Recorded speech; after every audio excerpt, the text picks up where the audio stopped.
अगर संसारिक सुख पाना है ना, तो बेलपत्र से भगवान का पूजन जरूर ही करना चाहिए। अगर हम शंकर भगवान के ऊपर में नित्य प्रतिदिन बेलपत्र अर्पण करके पूजन अर्चना करें ना, तो संसार के जितने भी सुख हैं, सारे के सारे सुख जो है हमें जरूर ही प्राप्त होगा। तो आप बेलपत्र से नित्य उनका पूजन करें। अगर आपको पुण्य की प्राप्ति करवाना हो, यानी पुण्य अर्जन करना हो, तो आप बेलपत्र के ऊपर में राम राम लिख दीजिए और फिर शंकर भगवान को आप अर्पण कीजिए। राम राम लिखने से, श्रीखंड चंदन से राम लिख करके बेलपत्र चढ़ाने से कई प्रकार के पुण्य जो है ना हमें प्राप्त हो जाता है, और उस पुण्यों के आधार पर में हमारा भाग्य, हमारा तकदीर जो है उन्नति करता है, डेवलप करता है, और हम सारे सुखों को भोग पाते हैं। तो आप राम राम लिख करके बेलपत्र को आप चढ़ावें। अगर मान लीजिए रोगों का नाश के लिए अगर बेलपत्र अर्पण करना हो, तो ओम नमः शिवाय आप लोग लिख दीजिए। ओम नमः शिवाय अगर लिख करके शंकर भगवान को अगर बेलपत्र चढ़ाएं, तो रोगों का नाश होता है। इस चीज का भी आप लोग ध्यान में रखें। पापों का नाश के लिए अगर हम अपने द्वारा जो किए हुए जो पाप रहता उसका नाश अगर चाहते, जो नाश हो उस पापों का, तो रविवार के दिन बेलपत्र से शंकर भगवान का पूजन कीजिए। क्योंकि रविवार के दिन शंकर भगवान का पूजन करने से बेलपत्र से जो है ना पाप के समूहों का नाश होता है। और तृतीया तिथि में अगर हम कुबेर के ऊपर में बेलपत्र अगर हम लोग चढ़ा करके पूजन करें, तो ऐश्वर्य की प्राप्ति होती है। तो अगर ऐश्वर्य प्राप्त करना आप लोग चाहें, तो तृतीया तिथि को कुबेर के ऊपर में जो है आप बेलपत्र चढ़ा करके जरूर ही पूजन करें। श्रावण महीना में बेलपत्र से शंकर भगवान का पूजन करना, या श्रावण महीना में बेलपत्र वृक्ष का पूजन करना सारे तीर्थों का फल हमें दिलाता है। हमें सारे तीर्थों का फल मिल जाता है अगर श्रावण महीना में रोज प्रतिदिन श्रद्धा, विश्वास, प्रेम, भक्ति के साथ में शंकर भगवान पर में अगर बेलपत्र अर्पण करें या बेल वृक्षों का अगर हम पूजन करें, तो हमें सारे तीर्थों का फल जो है हमें प्राप्त हो जाता है। एक मैं छोटी सी कथा आपको बता रहा हूँ। बहुत पुरानी कथा है, प्राचीन समय की ये कथा है। एक चोर चोरी करने के लिए एक गांव में घुस आया था, लेकिन गांव वाले चोर को देख लिया। जैसे चोर को देखा ना, तो गांव वाले उसको पकड़ने के लिए, उसको मारने पीटने के लिए दौड़ पड़ा।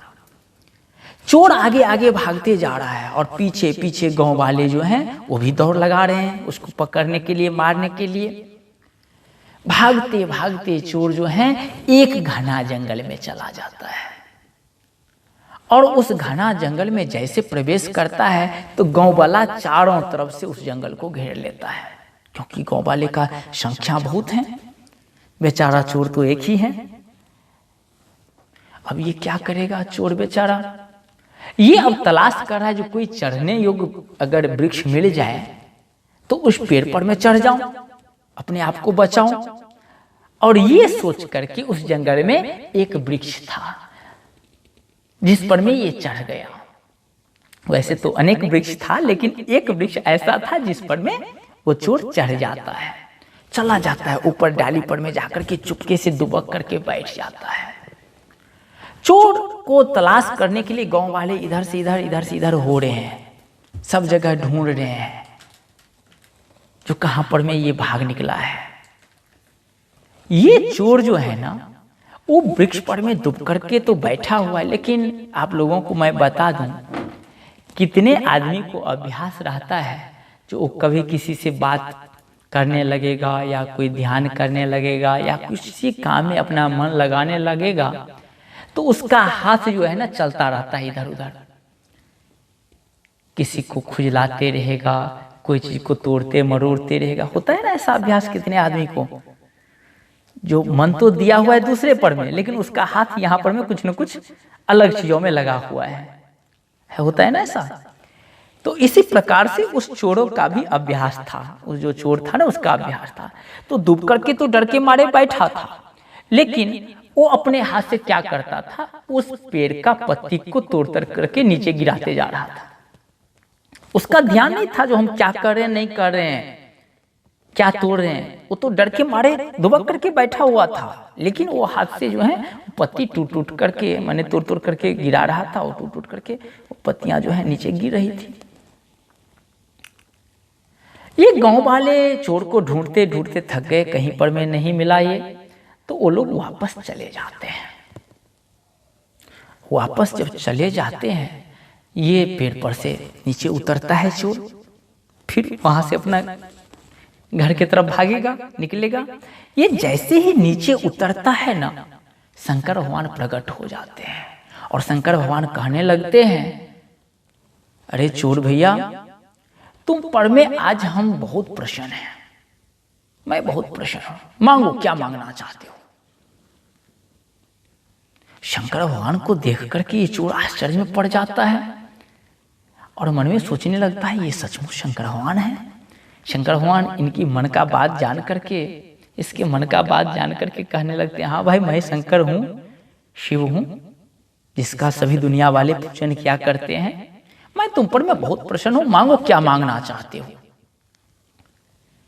तो चोर कहने लगा, प्रभु आपका प्रसन्नता का कारण क्या है, अचानक हम पर भी क्यों प्रसन्न हो गए। एक तो हम जो कर्म करते हैं वो अच्छा कर्म नहीं करते हैं, चोरी करते हैं, डाका डालते हैं।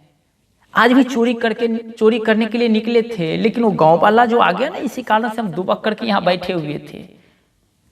तो मेरा ये कार्य है, कभी तो हम पुण्य का काम नहीं किए, कभी धर्म पुण्य में मन नहीं लगाए, कभी हम किसी मंदिर में जाकर के पूजन नहीं किए, कभी हमने भंडारा वगैरह नहीं करवाया, तो आप हम पर में इतने प्रसन्न क्यों हो गए। शंकर भगवान मुस्कुराने लगे और कहने लगे, देखो इसलिए हम तुम पर में प्रसन्न हुए, जो अभी जो महीना जो चल रहा है ना, ये श्रावण महीना चल रहा है, श्रावण मास का समय है अभी। और ये श्रावण महीना में तुमने क्या किया जानते हो, तुम जिस पेड़ पर में दुबक करके बैठा था ना, ये पेड़ देखो कौन सा पेड़ है, ये बेलपत्र का पेड़ है।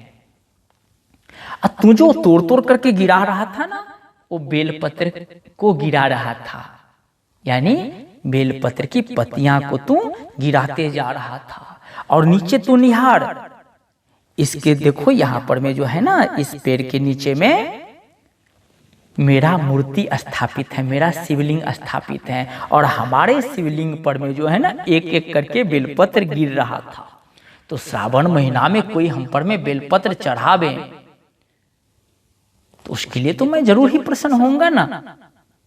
कहा जाता ना, भाए कुभाए अनख आलस हो, नाम जपत मंगल दिस दस हो।